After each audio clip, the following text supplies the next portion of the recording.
পরম শান্তি। আমরা আজ এখানে সমবেত হয়েছি আমাদের জীবনের সবচেয়ে বড় এক অদৃশ্য শত্রু নিয়ে আলোচনা করতে, যার নাম অতিরিক্ত চিন্তা বা ওভার থিঙ্কিং। আধ্যাত্মিক পরিভাষায় একে বলা হয় মনোরোগ বা বিক্ষিপ্ত চিত্ত। শ্রীমদ্ ভগবদ্গীতায় অর্জুন ঠিক আমাদের মনের কথাই শ্রীকৃষ্ণকে বলেছিলেন, চঞ্চলাং হি মনঃ কৃষ্ণ প্রমাথি বলবিদৃঢ়ম। অর্থাৎ, হে কৃষ্ণ, এই মন বড় চঞ্চল, অশান্ত এবং শক্তিশালী। একে বশ করা যেন চলন্ত বায়ুকে হাত দিয়ে আটকানোর মতোই অসম্ভব। কৃষ্ণ হেসে উত্তর দিয়েছিলেন, এটি কঠিন ঠিকই, কিন্তু অভ্যাস আর বৈরাগ্যের মাধ্যমে সম্ভব। এখন প্রশ্ন হলো, এই অভ্যাসটা কি, আর কেনই বা আমাদের মন এত ছোটে? কল্পনা করুন, আপনার কাছে এক বালতি নোংরা কাদা মেশানো জল আছে। আপনি যদি জল পরিষ্কার করতে চান, তবে কি জলটাকে হাত দিয়ে নাড়াচাড়া করবেন? যত বেশি নাড়াচাড়া করবেন, কাদা তত বেশি ভাসবে। জল পরিষ্কার করার একমাত্র উপায় হলো বালতিটিকে চুপচাপ এক জায়গায় বসিয়ে রাখা। আমাদের মনটাও ঠিক এই বালতির মতো। আমরা যখনই দুশ্চিন্তা নিয়ে মনকে পরিষ্কার বা সমাধান করার চেষ্টা করি, কাদা মানে চিন্তা আরো বেশি ঘোলাটে হয়ে যায়।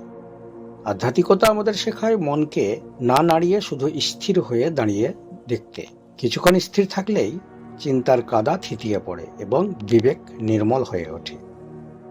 এক বৃদ্ধ সাধুর কাছে এক যুবক এসে বললেন, মহারাজ, আমার মাথায় সারাক্ষণ আজেবাজে চিন্তা করে, আমি ঘুমাতে পারি না। সাধু হেসে বললেন, বাবা, মনে করো তোমার ঘরের দরজায় একজন বদচরিত্রের একটি লোক দাঁড়িয়ে আছে। তুমি যদি তাকে বারবার গালি দাও বা তার সাথে ঝগড়া করো, সে কিন্তু যাবে না, বরং তোমার সাথে মারপিট করতে পারে। তাতে কি হবে? তোমার রাতের ঘুম হারাম হয়ে যেতে পারে। কিন্তু তুমি যদি বদমাশটির প্রতি ধ্যান না দিয়ে নিজের কাজের প্রতি ধ্যান দাও, তবে সে বুঝবে যে এখানে তার কোনো গুরুত্ব নেই। কিছুক্ষণ পর সে নিজে থেকেই চলে যাবে। আমাদের নেতিবাচক চিন্তাগুলো হলো সেই বদচরিত্রের মানুষ। আপনি যখনই চিন্তা করবেন, কেন আমি এত চিন্তা করছি, তখনই জানবেন আপনার ধ্যান বদমাস লোকটির প্রতি চলে গেছে। এতে চিন্তা কমে না, বরং চিন্তা আরো বেশি বৃদ্ধি পাবে। আর এরকম যখন কোনো পরিস্থিতি তৈরি হবে, তখন আপনার ঈশ্বরের নাম বা বর্তমানের কাজে মন দেওয়াটাই হবে বুদ্ধিমত্তার কাজ। আমরা অনেকেই ট্রেনের টিকিট কাটার পর প্ল্যাটফর্মে বসে ছটফট করি, ট্রেন আসবে তো, ট্রেন লাইনচ্যুত হবে না তো, আমি গন্তব্যে পৌঁছাতে পারবো তো। কিন্তু আশ্চর্যের বিষয় হলো, আপনি চিন্তা করলেও ট্রেন আসবে, না করলেও আসবে। অথচ ট্রেনের চিন্তায় আপনি প্ল্যাটফর্মের সুন্দর মুহূর্তটা উপভোগ করতে পারছেন না। অতিরিক্ত চিন্তা মানেই হলো আপনি হয় অতীতের প্ল্যাটফর্মে পড়ে আছেন, নয়তো ভবিষ্যতের ট্রেনের জন্য ভয় পাচ্ছেন। বর্তমানে অর্থাৎ এখন যে আনন্দটুকু আছে, তার কোনো খবর আপনার কাছে নেই। অতিরিক্ত চিন্তা আমাদের সমস্যা সমাধান করে না, বরং এটি আমাদের ভেতরের শক্তিকে শুষে নেয়। শ্রীকৃষ্ণ যে অভ্যাসের কথা বলেছেন তা হলো বারবার মনকে বর্তমান মুহূর্তে ফিরিয়ে আনার অভ্যাস। আর বৈরাগ্য মানে হলো এই বিশ্বাস রাখা যে আমি যা করছি, আমি যা পারছি না, তা আমার পরমপিতা বা ঈশ্বর দেখছেন। আমরা যখন অতিরিক্ত চিন্তা করি, তখন আসলে আমরা নিজেদের সর্বেসর্বা বা সবকিছুর নিয়ন্ত্রক মনে করতে শুরু করি। এখানেই আধ্যাত্মিক সংকটের জন্ম। এক ব্যক্তি ট্রেনে চড়েছেন, কিন্তু তার ভারী সুটকেসটি তিনি নিজের মাথার উপর ধরে রেখেছেন। পাশের যাত্রী জিজ্ঞেস করলেন, ভাই, ব্যাগটা নিচে রাখছেন না কেন? লোকটির উত্তরে বলল, আরে না না, ট্রেনের এমনতেই অনেক ওজন, তার উপর আমার ব্যাগের ভার দিলে যদি ট্রেনের চাকা ভেঙে যায়। আমরাও ঠিক এই লোকটির মতো। এই মহাবিশ্ব বা জগৎ একটি নির্দিষ্ট নিয়মে এবং এক অদৃশ্য শক্তি দ্বারা সঞ্চালিত। কিন্তু আমরা ভাবি, আমি যদি চিন্তা না করি, তবে আমার সংসার চলবে না, আমার ভবিষ্যৎ অন্ধকার হয়ে যাবে। আমরা আমাদের দুশ্চিন্তার বোঝা ভগবানের চরণে বা প্রকৃতির ওপর না রেখে নিজেদের মাথায় নিয়ে বসে আছি। আধ্যাত্মিকতা আমাদের শেখায়, ব্যাগটা নিচে নামিয়ে রাখুন। ট্রেন আপনাকেও বইবে, আপনার বোঝাটাকেও বইবে। একজন কুমোর যখন মাটির পাত্র বানায়, সে এক হাত দিয়ে পাত্রের ভেতরে মানে সহযোগিতা ও ভালোবাসা দ্বারা, আর অন্য হাত দিয়ে বাইরে থেকে আঘাত করে। মানে বাইরের আঘাতটা হচ্ছে আপনার শাসন ও শৃঙ্খলা। আমরা শুধু বাইরের আঘাত বা জীবনের সমস্যাগুলো দেখি, ভেতরে যে পরমেশ্বরের হাত আমাদের ধরে রেখেছে তা ভুলেই যাই। যখনই আমরা ভাবি আমি একা লড়ছি, তখনই অতিরিক্ত চিন্তা আমাদের গ্রাস করে। এবার আসুন আমরা দেখি কিভাবে আধ্যাত্মিক সাধনার মাধ্যমে এই অশান্ত মনকে শান্ত করা যায়। আপনি একটি নদীর পাড়ে দাঁড়িয়ে আছেন। নদীর স্রোতে অনেক সময় খড়কুটো, পচা পাতা বা আবর্জনা ভেসে যায়। আপনি যদি সেই আবর্জনাগুলো হাত দিয়ে সরাতে নদীর জলে নামেন, তবে স্রোতের টানে আপনি নিজেই ক্লান্ত হয়ে পড়বেন। কিন্তু আবর্জনা আসা বন্ধ হবে না। আমাদের মনটাও একটা নদীর মতো, আর দুশ্চিন্তাগুলো হলো সেই ভেসে যাওয়া খড়কুটো। আমরা যখনই কোনো চিন্তাকে কেন আসলো বা কি হবে বলে মন দিয়ে আঁকড়ে ধরি, তখন আমরা মূলত ওই আবর্জনার সাথে কুস্তি লড়তে শুরু করেছি। প্রকৃত সাধনা পাড়ে দাঁড়িয়ে শান্তভাবে স্রোতটিকে বয়ে যেতে দেখুন। চিন্তা আসবে এবং চলেও যাবে। আপনি তাকে স্পর্শ না করে আপনার কাজ হলো নিজের লক্ষ্যে নৌকায় শক্ত করে বর্তমান মুহূর্তে নোঙর ফেলে রাখা। স্রোত মানে চিন্তা তার নিজের নিয়মেই বয়ে যাবে, আপনাকে টলাতে পারবে না। এক শিষ্য তার গুরুকে জিজ্ঞেস করলো, আপনি সবসময় এত শান্ত থাকেন কিভাবে? গুরু বললেন, যখন আমি খাই তখন কেবলই খাই, যখন আমি হাঁটি তখন কেবলই হাঁটি, যখন আমি কথা বলি তখন কেবল কথাই বলি। শিষ্য বলল, এ তো সবাই করে। গুরু হেসে বললেন, না, যখন তোমরা খাও তখন তোমরা কাল কি হবে তা নিয়ে ভাবো, যখন তোমরা হাঁটো তখন অতীতের কথা ভাবো। অর্থাৎ তোমরা যা করছো সেখানে তোমরা নেই। হাতের কাছে ছোট কাজটি মন দিয়ে করাই হলো শ্রেষ্ঠ সাধনা। এক গ্লাস জল খাওয়ার সময় যদি আপনি কেবল জলের স্বাদ অনুভব করেন, তবে সেই মুহূর্তে কোনো দুশ্চিন্তা আপনার মনে প্রবেশ করতে পারবে না। কল্পনা করুন আপনি একটি বিশাল জাহাজের ক্যাপ্টেন। মাঝ সমুদ্রে হঠাৎ প্রচণ্ড ঝড় শুরু হলো এবং বিশাল সব ঢেউ আপনার জাহাজকে চারপাশ থেকে আঘাত করতে লাগলো। এখন ক্যাপ্টেন হিসেবে আপনি যদি ঢেউয়ের উচ্চতা মেপে আতঙ্কিত হন এবং কেন ঝড় এলো বা ডুবে গেলে কি হবে ভেবে ছটফট করেন, তবে আপনি জাহাজ সামলাতে পারবেন না। একজন দক্ষ ক্যাপ্টেন কি করে? একজন দক্ষ ক্যাপ্টেন তখন ঢেউয়ের দিকে নয়, বরং তার হাতের ক্যাম্পাস এবং হালের দিকে নজর দেন। তিনি জানেন ঝড় থামানো তার হাতে নেই, কিন্তু হাল ধরে রাখাটা তার হাতে আছে। আমাদের জীবন হলো সেই জাহাজ, আর পরিস্থিতি হলো সমুদ্রের ঝড়। অতিরিক্ত চিন্তা হলো সেই বিশাল ঢেউ যা আমাদের ডুবিয়ে দিতে চায়। আমাদের ক্যাম্পাস হলো বর্তমান মুহূর্ত এবং হাল হলো আমাদের কর্তব্য। ঢেউ বা পরিস্থিতি নিয়ে আতঙ্কিত না হয়ে নিজের কর্তব্যে অটল থাকাই হলো ওভার থিঙ্কিং থেকে মুক্তির পথ। আপনি একটি বিশাল ও প্রাচীন বটগাছের নিচে শান্তিতে বিশ্রাম নিচ্ছেন। সেই গাছের শত শত পাখি বাসা বেঁধেছে। তারা কিচিরমিচির করছে, ডানা ঝাপটাচ্ছে এবং মাঝে মাঝে গাছ থেকে নিচে ফল ফেলছে। এখন আপনি যদি সেই পাখির আওয়াজ থামানোর চেষ্টা করেন বা কেন তারা ডাকছে তা নিয়ে দুশ্চিন্তা করেন, তবে আপনার বিশ্রাম মাটি হয়ে যাবে। আপনি যত তাদের তাড়াতে যাবেন, তারা তত বেশি শোরগোল করবে। কিন্তু আপনি যদি মেনে নেন যে পাখিরা তাদের কাজ করছে, আমি আমার বিশ্রাম করছি, তবে এক সময় আপনি লক্ষ্য করবেন যে সেই আওয়াজগুলো আপনার আর কানে লাগছে না। আপনি গাছের শীতল ছায়ায় পরম শান্তি খুঁজে পাবেন। এই বটগাছটি হলো আপনার আত্মা বা সত্তা, আর ওই কিচিরমিচির করা পাখিগুলো হলো আপনার অতিরিক্ত চিন্তা। চিন্তাগুলো মনে আসবেই, ডানা ঝাপটাবে, চলে যাবে।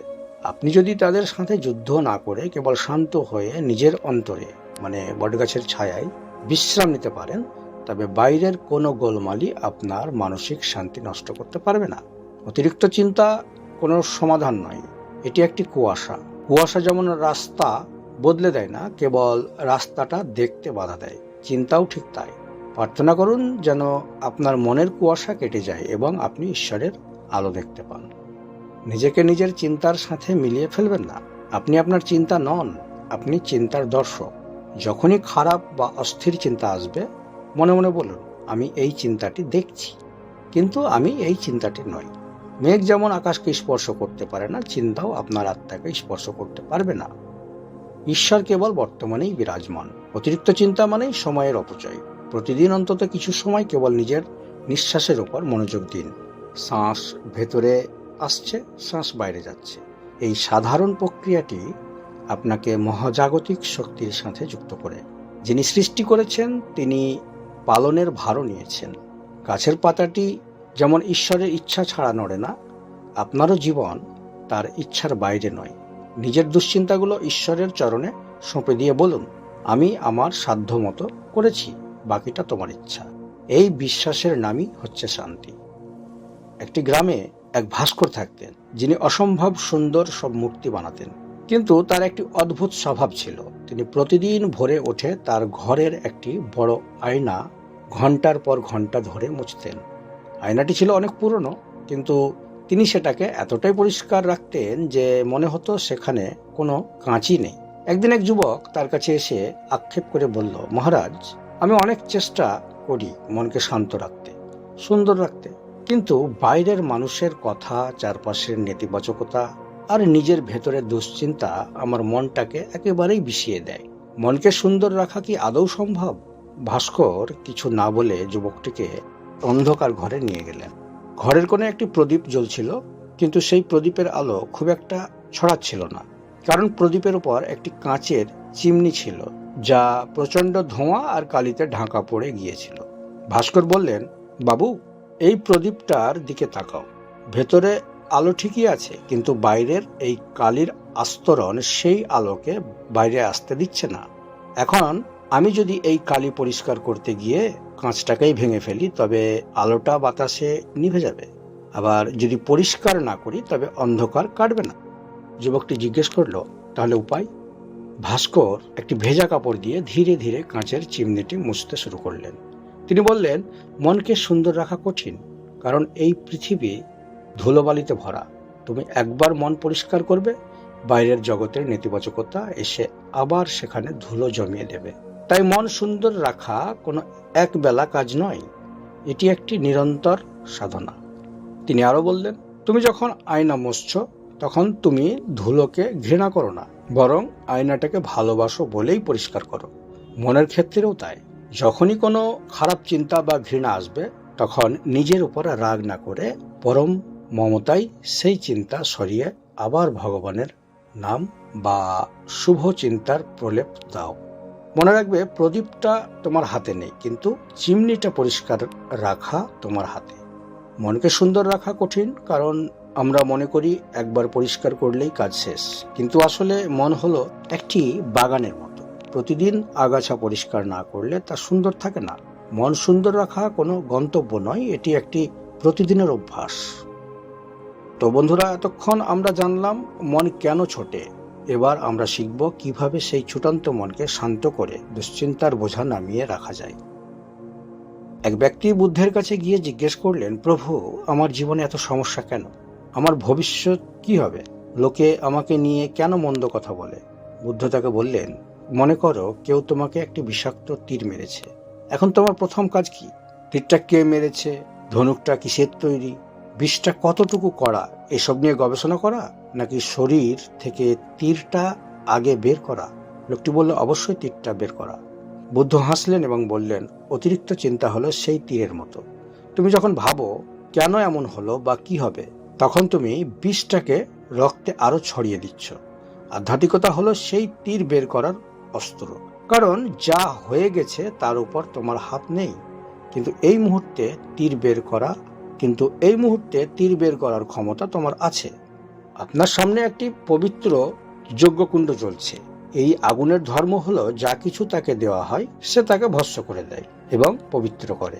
আজ আপনার মনের সব বিরক্তি আর দুশ্চিন্তাকে এই আগুনের কুণ্ডে আহুতি দিন। আপনার মনের সেই পুরনো ভয়, লোকে কি বলবে যদি আমি হেরে যাই, এই কালো মেঘের মতো চিন্তাগুলোকে এক এক করে ওই আগুনে ফেলে দিন। দেখুন, আগুনের শিখা সেই দুশ্চিন্তাগুলোকে পুড়িয়ে ছাই করে দিয়েছে এবং আপনার মন হালকা হয়ে গেছে। আপনি সারাদিন যে কোনো একটি সময় বার করে কয়েক মিনিট ধ্যান করে নেবেন, কারণ ধ্যান শেষে আমরা যখন এই প্রার্থনা করি, তখন এটি কেবল শব্দ থাকে না, এটি হয়ে ওঠে জীবনের মন্ত্র। একে আমরা বিবেক প্রার্থনা বলতে পারি। ধ্যান শেষে আপনি বলবেন, হে পরমাত্মা, যা আমি পরিবর্তন করতে পারবো না তা মেনে নেওয়ার শক্তি দাও। কারণ নদী যখন সাগরের দিকে যায়, পথে পাহাড় পড়লে সে পাহাড় সরাতে যায় না, পাহাড়কে পাশ কাটিয়ে শান্তভাবে বয়ে যায়। জীবনকে নদীর মতো সহজ হতে দিন। ঈশ্বরকে প্রার্থনার মাধ্যমে বলুন, যা পরিবর্তন করা উচিত তা করার সাহস দাও। একটি কথা মনে রাখবেন, প্রদীপের তেল ফুরিয়ে গেলে কেবল প্রার্থনা করলেই আলো জ্বলবে না, তেল নিজেকেই ভরতে হবে। তাই ঈশ্বরকে বলুন, হে ঈশ্বর, যা আমার হাতে আছে সেই চেষ্টা করার সাহস দাও, আর এই দুইয়ের পার্থক্য বোঝার মতো জ্ঞান আমাকে প্রদান করো। যেমন একজন হংস জল আর দুধের মিশ্রণ থেকে কেবল দুধটুকু গ্রহণ করে, যেমন একটি মৌমাছি সে ভালো ফল, সে পচা ফল যেখানেই বসুক না কেন সে মধু সংগ্রহ করে, ঠিক এই শক্তি আর এই দৃষ্টি আমাকে প্রদান করো। হে পরমেশ্বর, মনকে পরিষ্কার করার শক্তি আমাকে দাও। আজকের এই আলোচনার শেষে একটি কথা খুব স্পষ্টভাবে আমাদের বুঝতে হবে, মন আপনার সেবক হওয়া উচিত, আপনার মালিক নয়। আপনি একটি ঘোড়ার পিঠে চড়ে কোথাও যাচ্ছেন, কিন্তু ঘোড়াটি যদি আপনার কথা না শোনে বনের ভেতর ছোটাছুটি শুরু করে, তবে আপনি কি গন্তব্যে পৌঁছাতে পারবেন? উল্টো আপনি বিপদে পড়বেন। আমাদের মনও হলো সেই ঘোড়া। যখনই মন আপনাকে অতীত বা ভবিষ্যতের দুশ্চিন্তার বনে নিয়ে গিয়ে আছাড় দিতে চাইবে, তখনই সচেতনতার লাগাম টানো। তাকে বলুন, থামো, আমি যেখানে আছি সেখানেই থাকো। ঘোড়াকে শান্ত করার ক্ষমতা আপনার ভেতরেই আছে, কারণ সওয়ারি আপনি। একবার বুদ্ধ তার শিষ্যকে পাশের ঝর্ণা থেকে জল আনতে পাঠালেন। শিষ্য গিয়ে দেখলেন কিছুক্ষণ আগে একটা গরুর গাড়ি সেই ঝর্ণা পার হয়েছে, তাই জল একেবারেই ঘোলাটে হয়ে গেছে। শিষ্য ফিরে এসে বললেন, প্রভু, জল খুব নোংরা, খাওয়া যাবে না। বুদ্ধ একটু হাসলেন এবং কিছুক্ষণ পর তাকে আবার পাঠালেন। এবার শিষ্য গিয়ে দেখলেন জল একেবারেই আয়নার মতো পরিষ্কার, কারণ ময়লাগুলো নিজে থেকেই নিচে থিতিয়ে গেছে। আমাদের জীবনটাও ঠিক এই ঝর্ণার মতো। কর্মের প্রয়োজনে যখনই জীবনে চাকা ঘোরে, মন ঘোলাটে হয়ে যায়, আমরা তখন বাইরে শান্তি খুঁজি। কিন্তু আপনি যদি কেবল শান্ত হয়ে বর্তমানে বসে থাকতে পারেন, তবে সব দুশ্চিন্তা নিজে থেকেই নিচে থিতিয়ে যাবে। শান্তি কোনো বাইরের বস্তু নয় যে আপনাকে বাজার থেকে কিনে আনতে হবে। শান্তি হলো আপনার মনের সেই স্বচ্ছ জল, যা অশান্তির কাদা সরে গেলেই দেখা যায়। কর্ম করুন নিষ্ঠার সাথে, কিন্তু ফল ছেড়ে দিন ঈশ্বরের হাতে। একটি পদ্মপাতা জলের ভেতরেই থাকে, কিন্তু জল তাকে ভেজাতে পারে না। আপনিও সংসারের সব কাজ করবেন, রান্না করবেন, অফিসে যাবেন, পড়াশোনা করবেন, ব্যবসা বাণিজ্য চালাবেন, কিন্তু দুশ্চিন্তার জল যেন আপনার মনকে ভিজিয়ে না ফেলে। যখনই মন বেশি কথা বলবে, তাকে আলতো করে বলুন, বর্তমানে ফিরে এসো। নিজেকে মনে করিয়ে দিন, আমি কেবল আজকের এই মুহূর্তটির জন্য দায়ী। কালকের সূর্য কাল উঠবে, তার আলো দেওয়ার দায়িত্ব ঈশ্বরের। আজকের সৎসঙ্গ এতটুকুই। আসুন আমরা সবাই একবার বুক ভরে শ্বাস নিই এবং ছেড়ে দিয়ে এই মুহূর্তের শান্তি অনুভব করি। ভালো থাকবেন আপনারা সবাই। আমার আন্তরিক কামনা, মুক্ত হোক সমগ্র সৃষ্টি, স্থির হোক সকল মন, পরম শান্তির স্রোতে প্রবাহিত হোক সমগ্র মানবের হৃদয়স্থ। পরম শান্তি।